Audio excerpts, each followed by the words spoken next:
There are so many options out there when it comes to choosing a new monitor, and one of the biggest dilemmas is trying to choose between an ultra-wide and a normal monitor. You may want to pay attention to avoid making a costly mistake. I've been using both ultra-wide and normal monitors for a few years now, and I've noticed there are a ton of advantages and disadvantages when it comes to them. You may have heard of the terms 16:9 or 21:9 when searching for a monitor, but what does those terms mean? The terms 16:9 and 21:9 refer to the aspect ratio of a monitor, which is the relationship between the width and the height of the screen. When it comes to gaming, there is no denying that ultra-wide monitors are more immersive due to the width, utilising more of your peripheral vision. However, it may not always make sense depending on the type of games that you play.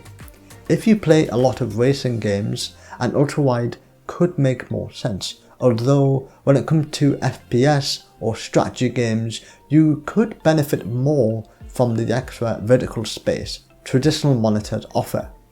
That being said, I'll contradict myself a little by saying you may prefer the extra peripheral vision ultrawide monitors can offer you for FPS games, since you may be able to catch a glimpse of your enemy in your peripheral vision. It is worth noting that if you intend to stream your games on Twitch, YouTube, etc., using an ultrawide may not be the best option, unless you intend to run your games in a 16:9 resolution, which will introduce black bars at either side of your screen. If you play a lot of retro games, it may make more sense to look at a normal monitor, since most older titles aren't designed to work with ultra-wide monitors. This could result in stretching or black bars either side of the screen.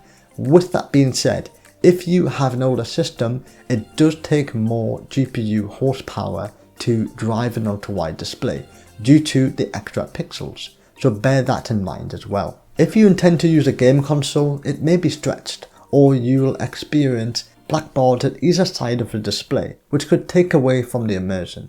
In terms of productivity, this is where ultra-wide monitors tend to shine. I used to use two 16:9 monitors side by side, but I found it was better for my neck when switching to an ultra-wide monitor. I was able to fit pretty much the same amount of content on my ultra-wide display and didn't need to turn my head as much.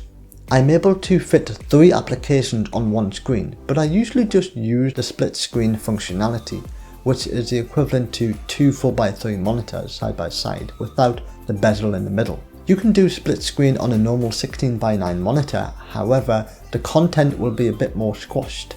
That being said, the vertical space may be more useful if you are viewing multiple documents or lines of code. If you create content, there can be pros and cons with both types of monitors. On one hand, you could look at an ultra-wide monitor and notice you have more horizontal timeline space, which is fantastic. However, you realize there's not that much vertical space, which could be an issue if you like to work with lots of layers.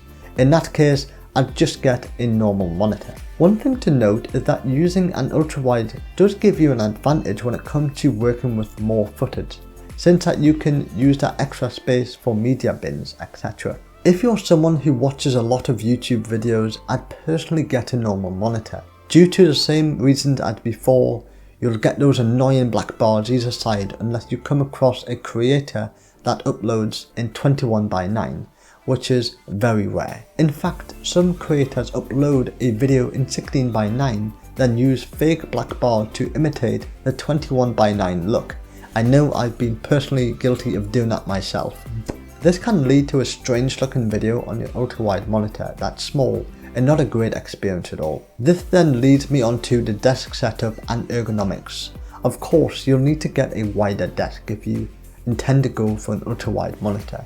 And if that's not something you can do, then a normal monitor would be best suited for you. Ultra-wide monitors tend to come with larger stands that take up a lot of room on your desk. This is because they are heavier and need that extra support. I'd personally get a monitor arm that's suitable for your monitor. I'll leave some of my personal favourites down in the description, but it's important to verify the monitor you intend to purchase will be supported by the arm from a weight and size perspective. Last but not least is the cost. Ultrawide monitors have gotten a lot more affordable in the recent years, but normal 16:9 monitors tend to be generally cheaper. I hope this video has helped you make your decision for your next or even first monitor. Let me know which one you intend to purchase down in the comments below.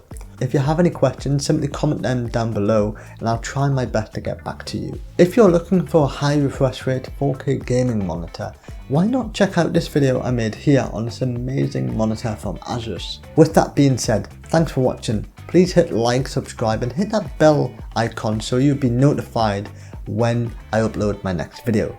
God bless.